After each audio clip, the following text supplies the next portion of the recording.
l'interview complète de Marine Le Pen, où elle déclare « Nous sommes en plein bourbier ». Vous dites comme la gauche que la Macronie s'accroche au pouvoir. Ce qui est sûr, c'est qu'il y a quelque chose d'éminemment gênant à voir des ministres, puisqu'ils sont toujours ministres, courir les couloirs de l'Assemblée pour faire voter pour eux, par exemple. L'article 23 de la Constitution est extrêmement clair, hein, il y a une incompatibilité entre un poste gouvernemental et l'exercice d'un mandat. Donc on va se retrouver avec 17 ministres qui sont en même temps députés. Ça s'appelle, quoi qu'on en dise, une violation de l'esprit de la Constitution, puisque il y a là incontestablement une confusion des pouvoirs. Or, la séparation des pouvoirs est un des principes de base de notre démocratie. Oui, si l'on comprend, la situation est partie pour durer, puisqu'Emmanuel Macron veut se donner du temps avant de désigner un successeur. Ça peut tenir combien de temps? Et en même temps, est-ce qu'il avait vraiment le choix, Emmanuel Macron? Parce que pour l'instant, l'alternative gouvernementale n'est pas évidente. Non, je ne dis pas que l'alternative est évidente. Je crois que chacun aura compris qu'elle ne l'est pas. Mais ce que je trouve étonnant, c'est que le président de la République n'informe pas les Français en réalité. Les Français ne savent pas ce qui se passe. Après tout, le président de la République aurait fait une lettre aux Français, il a fait un communiqué hier de l'Élysée. Vous souhaitez qu'il prenne la parole? Non, mais cette lettre est une vaste blague. Mais il aurait pu expliquer aux Français que, compte tenu du fait que ce que j'avais annoncé par ailleurs, nous sommes en plein bourbier, et qu'il y a les Jeux Olympiques qui arrivent, eh bien, il y a un gouvernement qui expédiera les affaires courantes dans l'attente des Jeux Olympiques. Or, on n'a pas beaucoup d'explications et effectivement, ça donne un sentiment aux Français qui est un peu terrifiant, d'une classe politique qui en réalité tourne sur elle-même, qui ne parle que d'elle-même. Et je pense que le nouveau Front populaire fait énormément de mal à la démocratie en ce moment. Pour quelle raison? Bah, écoutez, moi, je me mets à la place un peu de leurs électeurs qui ont disparu des radars totalement, qui s'attendaient à toute une série de promesses plus mirifiques les unes que les autres et qui voient des gens en train de se batailler entre eux pour des histoires de place. Vous savez, ces petits jeux partisans que l'on appelait sous la troisième le crétinisme parlementaire. Oui. Voilà. Et dans le même temps, Marine Le Pen, vous dites Emmanuel Macron n'a pas pris la parole, Gabriel Attal l'a fait, il a expliqué que c'était au nom de la stabilité. Est-ce que vous lancez un appel à la responsabilité aux oppositions en leur disant, bon, Emmanuel Macron ne souhaite pas faire appel au Rassemblement national, dont acte, mais il faudra quand même tout de même se mettre d'accord sur un chemin. Le pays ne peut pas être gouverné de la sorte. Vous évoquez de la stabilité pendant les JO, les Jeux Olympiques, c'est 2 mois, hein, Marine Le Pen, c'est long. Pour l'instant, le pays n'est pas gouverné. Puisqu'il n'y a pas de gouvernement. Bon, par conséquent, il n'est pas gouverné. Il y a un gouvernement d'affaires courantes. Non, il n'est pas gouverné. Et voilà, on gère les urgences, il n'est pas gouverné. Bon, donc il va falloir de toute façon en sortir. Le problème, si vous voulez, c'est que moi, je vois bien arriver le gouvernement technique, hein, tel que l'Italie l'a vécu. C'est une bonne solution ou c'est votre pire cauchemar? Non, mais c'est absolument pas une bonne solution parce que Emmanuel Macron a quand même fait la dissolution de l'Assemblée nationale, soi-disant pour rendre le pouvoir au peuple. Et en réalité, c'est la technocratie qui va prendre le pouvoir, sachant pertinemment que la technocratie va œuvrer contre les intérêts. Peut-être juste pour expliquer ce qu'on appelle un gouvernement technique, Marine Le Pen, c'est un gouvernement de hauts fonctionnaires et d'experts. Et c'est des macronistes, quoi. Et je comprends ce matin. C'est-à-dire un gouvernement Macron, en fait. Je comprends ce matin, Marine Le Pen. Ça fait à peu près 7 ans qu'on a ça déjà. Ça n'a pas votre préférence. Mais dans le même temps, il n'y a pas beaucoup d'alternatives à ce stade. C'est soit confier au nouveau Front populaire la tâche d'essayer de former un gouvernement. Et de ce point de vue-là, lorsque vous dites nous déposerons automatiquement une motion de censure s'il y a des insoumis ou des écologistes au pouvoir, vous fermez la porte aussi un peu à cette voie-là. Soit c'est la reconduction du camp d'Emmanuel Macron avec quelques alliés, peut-être à droite, peut-être à gauche. C'est cette dernière option que vous préférez? En fait, ça vous arrangerait qu'un Gabriel Attal bis reste avec un peu de gauche, un peu de droite? Je crois que tout est mieux qu'un gouvernement du nouveau Front populaire qui n'est pas majoritaire. Moi, j'essaie de penser idées politiques et projets politiques, pas seulement personne. Ça, c'est leur magouille, ça. Le pire projet, c'est le nouveau Front populaire. C'est leur posture. Les personnes, et toi, non, c'est pas toi, c'est lui, non, c'est pas lui, c'est toi.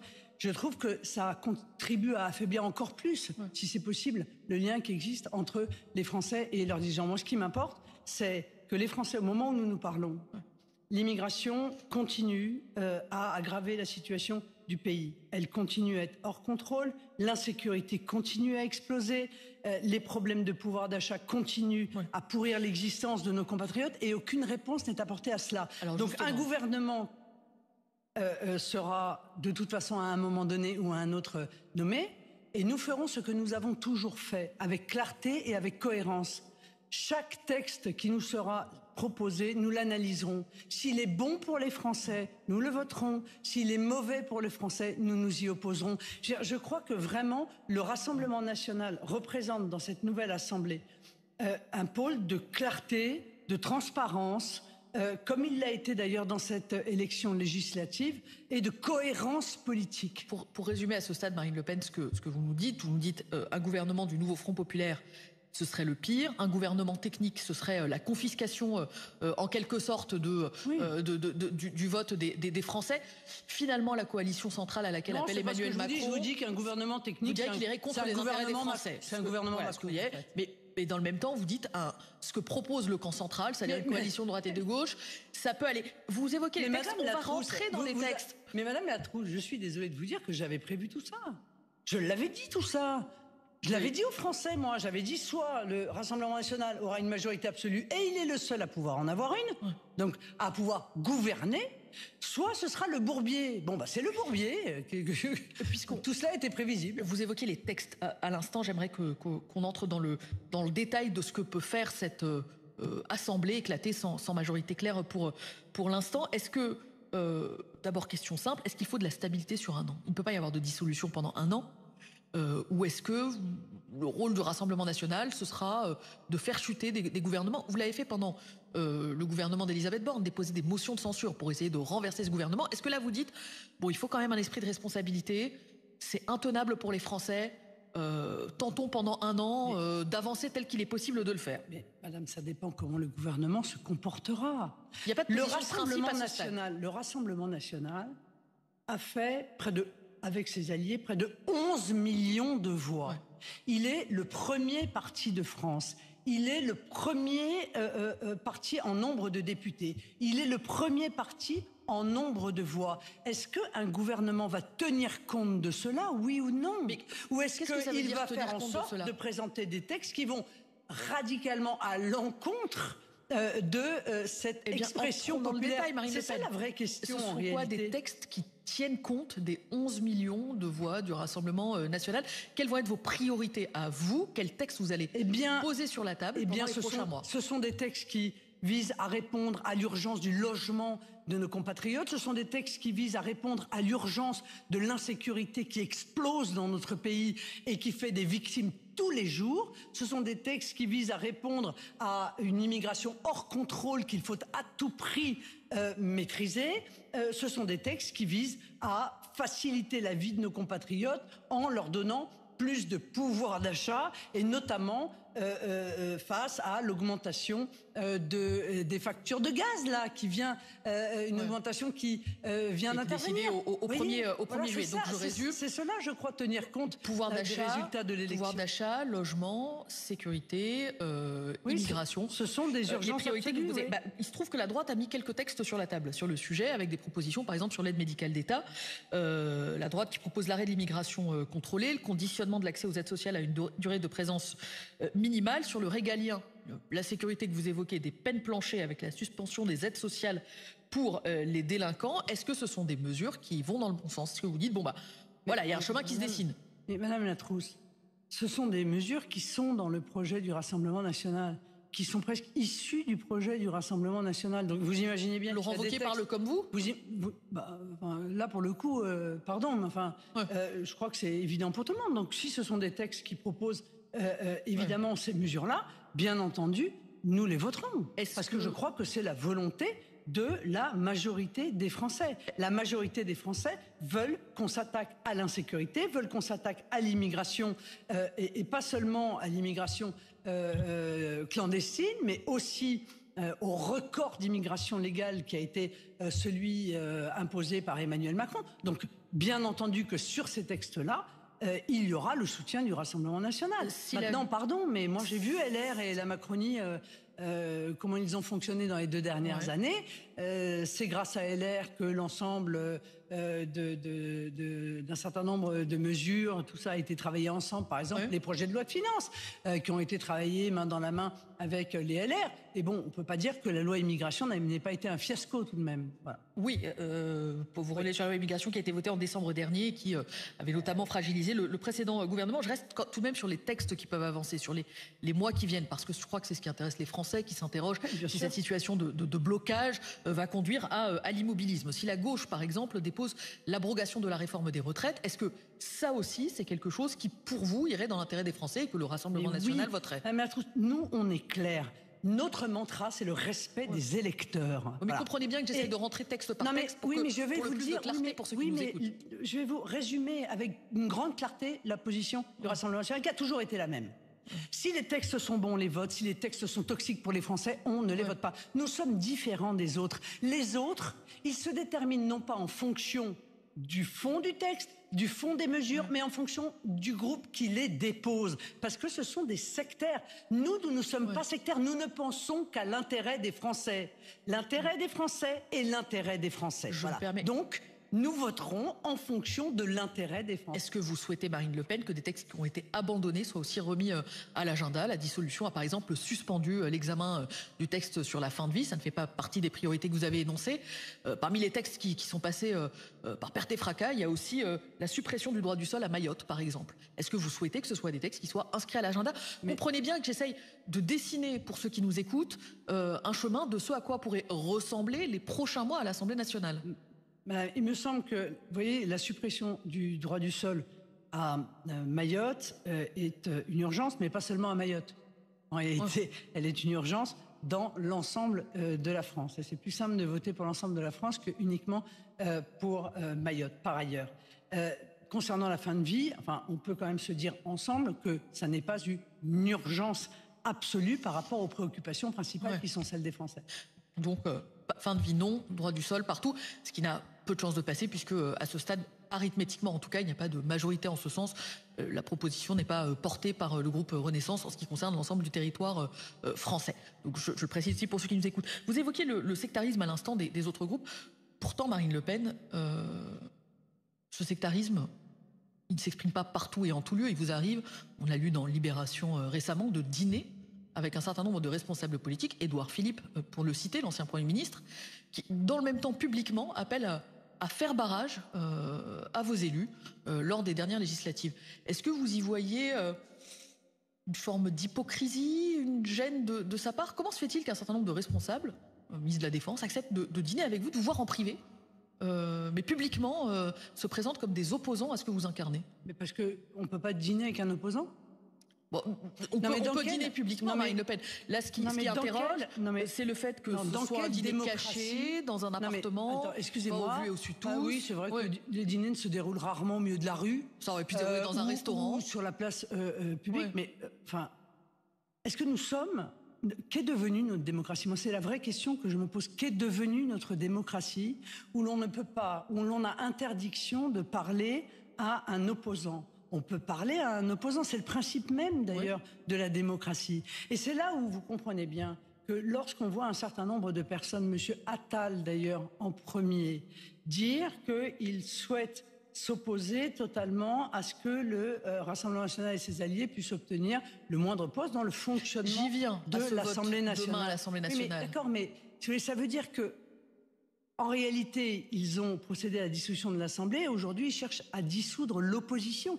Mais qu'est-ce qu'une démocratie sans opposition? Parce que le principe même de la démocratie... Non mais, Madame la Trousse, le principe même de la démocratie, c'est de donner une place à l'opposition. Parce qu'on considère que l'opposition a un rôle important à jouer, qu'on est plus intelligent quand on confronte ses idées, que c'est plus respectueux du peuple que d'avoir une majorité et une opposition. Enfin, si vous vous mettez à leur place, il y a aussi une forme de, j'allais dire presque de cohérence idéologique, d'appeler à faire le front républicain ou le barrage républicain à l'extérieur de l'Assemblée nationale contre vous. Leurs électeurs ne comprendraient pas non plus que ce barrage ne s'exprime pas en intérieur. Madame Latrousse, l'élection est passée. Ça y est, les députés sont élus.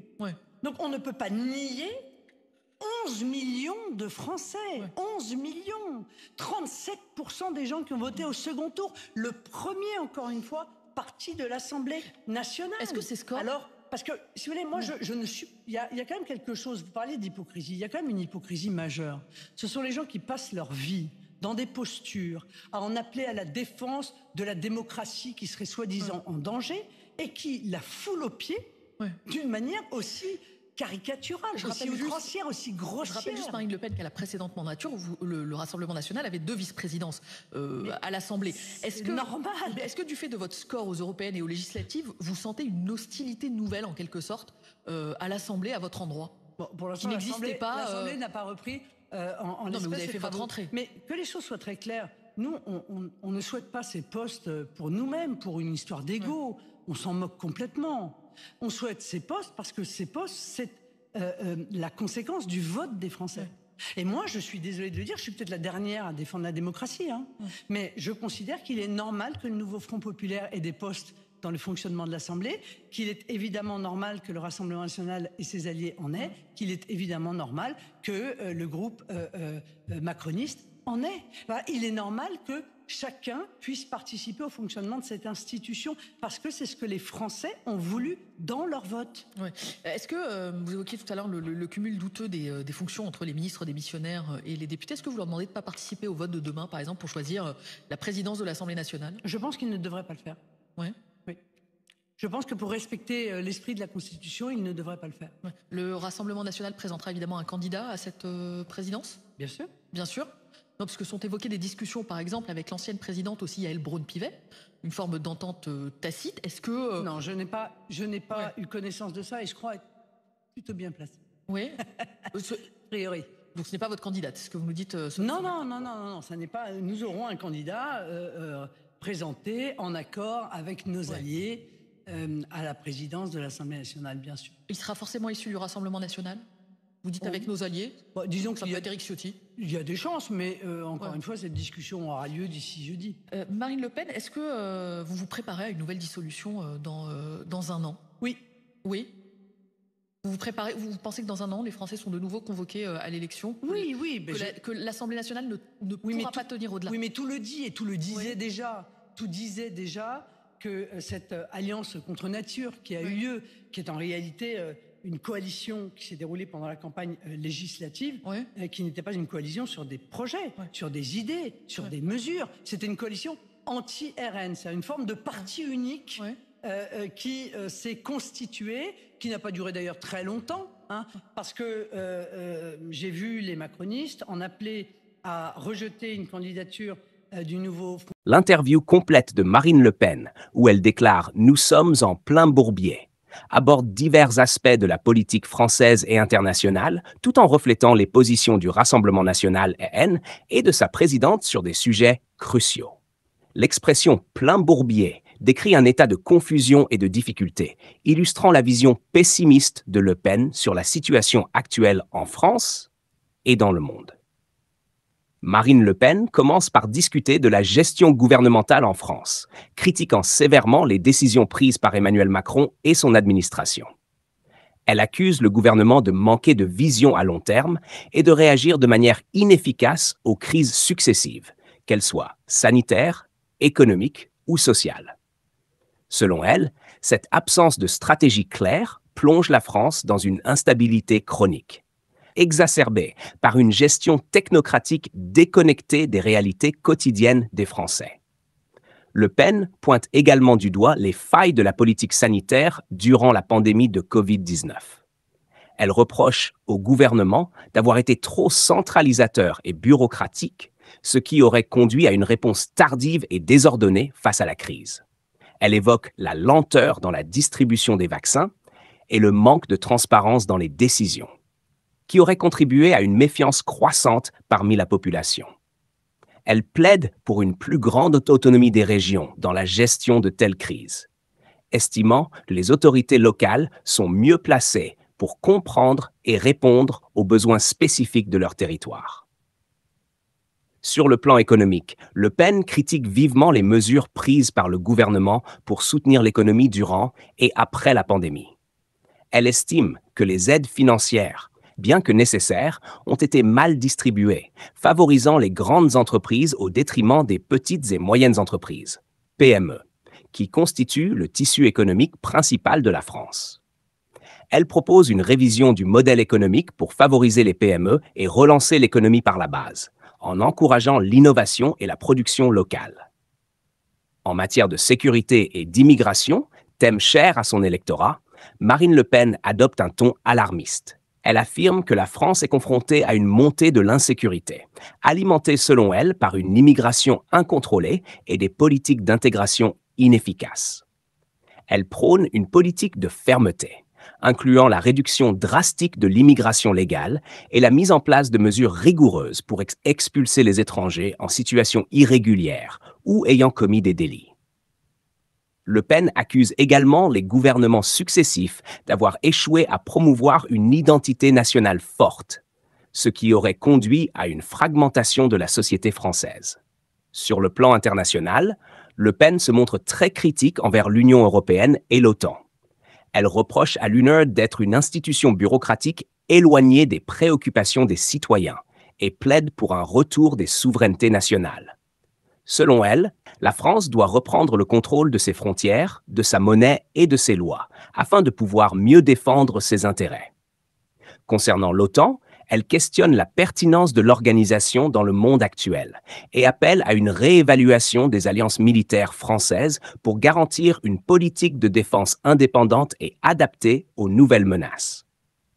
Le Pen aborde également la question écologique, un sujet qui prend de plus en plus d'importance dans le débat public. Elle critique l'approche actuelle qu'elle considère comme punitive et inefficace. Selon elle, la transition écologique doit se faire de manière pragmatique et en accord avec les intérêts économiques et sociaux de la France. Elle prône une écologie de bon sens, mettant l'accent sur la souveraineté alimentaire, le soutien à l'agriculture locale et la promotion des énergies renouvelables, tout en évitant les mesures qui pourraient pénaliser les entreprises et les travailleurs français. Enfin, Marine Le Pen parle de la situation du Rassemblement national et de sa propre carrière politique. Elle se dit confiante en l'avenir de son parti, malgré les nombreux obstacles et les critiques.